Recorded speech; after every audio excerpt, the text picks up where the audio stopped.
Suntukin mo ako sa tiyan. Ano ba yung suntok mo? Parang babae. Yung suntok lalaki.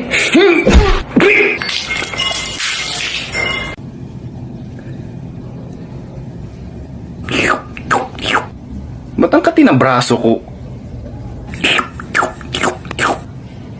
Ba't sa lahat ng pwede sipsipin dito, ako po yung sinipsip mo? Sana all sinipsip, pero sana hindi ng lamok. Wala na ba talaga tayong budget? Di ba costume to ng ibis kahapon, tapos ngayon lamok? Mukha kang unggoy. Pangit! Diyan ka magaling. Kaya wala kang kaibigan. Napansin mo pag gumawa ka ng TikTok, ikaw lang mag-isa? Tulad nito, isa lang tayo. Akin na yung cup mo. O diba, kamukha na tayo. Kaya kailangan mo na magbago, kailangan mo na magpakabait. Kaya simula ngayon, kailangan mo na maging mabait. Huwag ka na maging palaaway sa mga kaibigan mo. Opo!